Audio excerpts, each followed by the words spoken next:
কমিটিয়ে বিহু অনুষ্ঠিত নকৰে কাৰণ জুবিন নাই জুবিনবিহীন বিহু সেয়া কল্পনা কৰিব নোৱাৰি পূজাৰ দৰে অহা বিহু হ'ব উৰুকা অহা বিহু হ'ব উৰুঙা হয় শাৰদীয় দুৰ্গা পূজাত যি উকা উৰুঙা পৰিৱেশ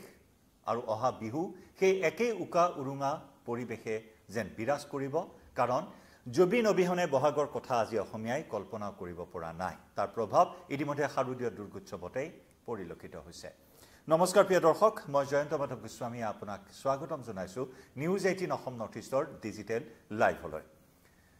অসমীয়াৰ হিয়াৰ আমঠু অসমীয়া ৰাইজৰ প্ৰাণৰ শিল্পী জুবিন গাৰ্গৰ আজি হৈছে আদ্য শ্ৰাদ্ধ আৰু আজি এই আদ্য শ্ৰাদ্ধৰ দিনটোত প্ৰিয় শিল্পীগৰাকীৰ বিয়োগত মৰ্মাহত আমি সকলো অসমীয়া আৰু এনেকুৱা এটা সময়ত আজি আদ্য শ্ৰাদ্ধৰ দিনটোত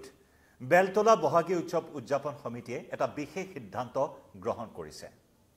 বেলতলা বিহুৰ লগত জুবিন গাৰ্গৰ যি একাত্ম সম্পৰ্ক যি আত্মিক সম্পৰ্ক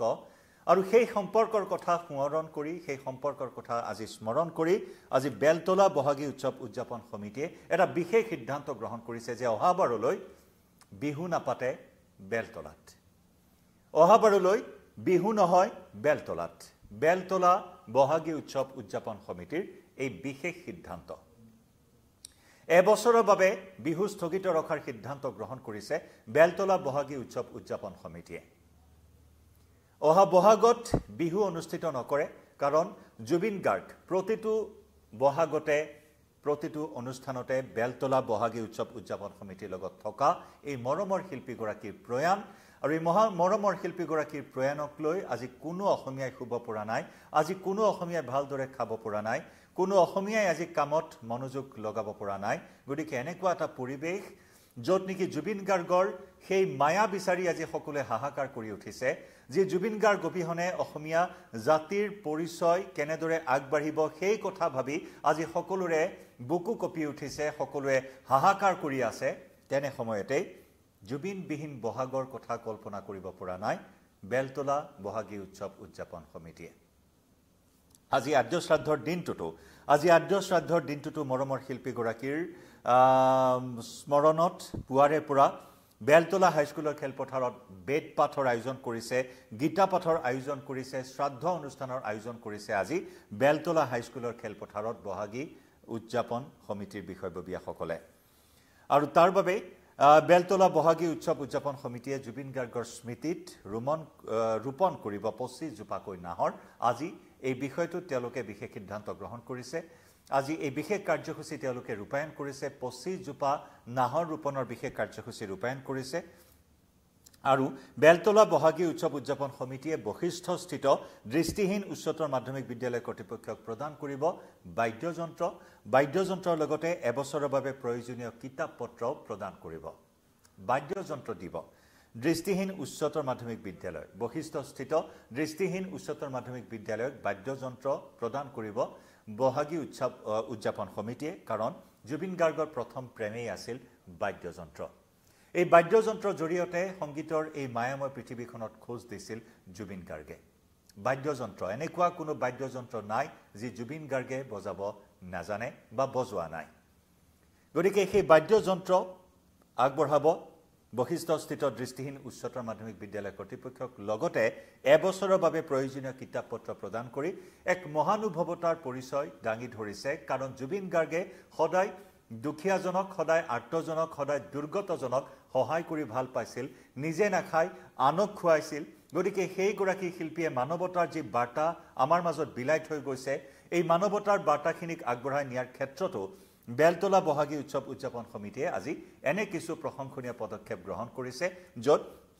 আৰু আকৌ এবাৰ জনাইছো বেলতলা হাইস্কুলৰ খেলপথাৰত পুৱাৰে পৰা বেদপাঠ গীতা পাঠেৰে শ্ৰাদ্ধৰ আয়োজন কৰিছে 25 জোপা নাহৰ ৰোপণৰ কাৰ্যসূচী ৰূপায়ণ কৰিছে আৰু লগতে আমি উল্লেখ কৰিলো যে বশিষ্ঠস্থিত দৃষ্টিহীন উচ্চতৰ মাধ্যমিক বিদ্যালয় কৰ্তৃপক্ষক বাদ্যযন্ত্ৰ আৰু এবছৰৰ বাবে পাঠ্যপুথি কিতাপ পত্ৰ যোগান ধৰাৰ কথা উল্লেখ কৰিছে আজি শতাধিক লোক উপস্থিত থাকে এই শ্ৰাদ্ধ অনুষ্ঠানত বিশিষ্ট ব্যৱসায়ী সঞ্জয় গোস্বামীয়ে আজি এই বিশেষ অনুষ্ঠানটোৰ উদ্যোগ গ্ৰহণ কৰিছে বিশেষকৈ ৰাজহুৱা আদ্য শ্ৰাদ্ধৰ এফালে জুবিন গাৰ্গৰ কাহিলিপাৰা বাসগৃহত আদ্য শ্ৰাদ্ধৰ আয়োজন অসমৰ বিভিন্ন প্ৰান্তত আজি আদ্য শ্ৰাদ্ধৰ আয়োজন কৰা হৈছে কাৰণ যি ৰীতি-নীতি বৈদিক ৰীতি-নীতি থাকে 11 দিনীয়া আদ্য শ্ৰাদ্ধৰ সেই ৰীতি-নীতি বহুতেই পালন কৰিছে জুবিন গাৰ্গৰ মৃত্যুত 11 দিনীয়া ব্ৰত পালন কৰিছে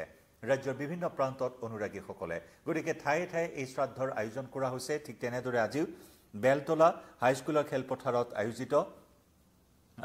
ৰাজহুৱা শ্ৰাদ্ধ অনুষ্ঠানত বিশিষ্ট ব্যৱসায়ী সঞ্জয় গোস্বামীয়ে দান কৰিছে 3জনী গোমাতাও গতিকে সকলো বৈদিক ৰীতি-নীতিৰ মাজেৰে বেলতলা বহাগী উৎসৱ উদযাপন সমিতিয়েও আজি ৰাজহুৱা আদ্য শ্ৰাদ্ধৰ আয়োজন কৰিছে প্ৰাণৰ শিল্পীগৰাকীক সন্মান জনাই মৰম জনাই শ্ৰদ্ধাঞ্জলি জনাই একেদৰে আমি জনাইছো যে এটা বিশেষ সিদ্ধান্ত গ্ৰহণ কৰিছে আজি জুবিনবিহীন পূজা যেনেদৰে উকা উৰুঙা য'ত নেকি আজি পূজাৰ তিল মানো উচাহ অসমীয়াৰ গাত লগা নাই এই সময়ছোৱাত ঢাক ঢোলৰ শব্দত আয়ুতিৰ উৰুলি পুৰোহিতৰ মন্ত্ৰোচ্চাৰণেৰে মুখৰিত হৈ থকা এটা পৰিৱেশ কিন্তু এই পৰিৱেশে আজি চুব পৰা নাই অসমবাসীক কাৰণ প্ৰাণৰ শিল্পীগৰাকী আজি অসমবাসীৰ মাজত নাই জুবিনবিহীন শৰৎ জুবিনবিহীন দুৰ্গা পূজা কোনেও যেন এই উৎসৱৰ লগত বিলীন হ'ব পৰা নাই ঠিক তেনেদৰে অহা বহাগত বেলতলা বহাগী উৎসৱ উদযাপন সমিতিয়ে বিহু নপতাৰ সিদ্ধান্ত গ্ৰহণ কৰিছে এই কথা অৱগত কৰিলে বেলতলা বহাগী উৎসৱ উদযাপন সমিতিৰ সাধাৰণ সম্পাদক সঞ্জয় গোস্বামী কি ক'লে তেওঁ আগবঢ়াইছো তেওঁৰ ভাষ্যখিনি যেটো ক্ষতি হৈছে আপোনালোকে জানে এটো অপূৰণীয় ক্ষতি আমি অসমীয়া জাতিৰ এটো ক্ষতি আমি কেতিয়াও পূৰণ কৰিব নোৱাৰো আজিটো বিহুৰ কথা সুধিছে আমি কল্পনাও কৰিব নোৱাৰো এটো বছৰ বিহু পাতিম বুলি আমি এটো বছৰ বিহু বুলি নহয় বেলতলা বহাগী উৎসৱ আৰু বেলতলা পূৰ্বনগৰ সংঘৰ সকলো এবছৰলৈকে সকলো কাৰ্যসূচী আমি স্থগিত বন্ধ ৰাখিছোঁ অহা বছৰ আমি বিহু নাপাতো যেহেতু আমি এনেকৈ শ্ৰাদ্ধ পাতিছোঁ গোটেইখিনি কৰিছোঁ যেহেতু তাৰ ঘৰুৱা বিহু এখন জুবিনে নিজে কয় আমাৰ ফেমিলি মেম্বাৰ হয় ঠিক তেনেকৈ ধৰণৰ যেহেতু সি আজি নাই আমাৰ ওচৰত তাৰ আত্মা আমাৰ লগত আছে আৰু এবছৰ আমি বিহু নাপাতো সঁচাকৈ জুবিন অবিহনে অহা বহাগ কেনেদৰে পাৰ হ'ব এই কথা ভাবিলেই সকলোৰে বুকু বিষাই যায় যে জুবিন বুলি ক'লে যি শিহৰণ জাগে জুবিন গাৰ্গে য'তেই অনুষ্ঠান কৰিবলৈ যায় তাতেই যেনেকুৱা এটা মায়াময় পৰিৱেশৰ সূচনা হয় সেই পৰিৱেশ জানো আৰু অসমীয়াই সাক্ষী হ'ব পাৰিব কোনোবা দিনা এই কথাই সকলোকে আমনি কৰিছে এই কথাই সকলোকে বেদনা দগ্ধ কৰিছে শোকাহত হৈ আছে আজি প্ৰতিগৰাকী অসমীয়া আৰু তাৰ মাজতে যি বেলতলা বহাগী উৎসৱ উদযাপন সমিতিৰ সৈতে এৰাব নোৱাৰা জুবিন গাৰ্গৰ সম্পৰ্ক আৰু সেই সম্পৰ্কৰ কথা আজি স্মৰণ কৰি বেলতলা বহাগী উৎসৱ উদযাপন সমিতিয়ে অহা বহাগত বিহু নপতাৰ সিদ্ধান্ত গ্ৰহণ কৰিছে লাইভৰ পৰা বিদায় লৈছো নমস্কাৰ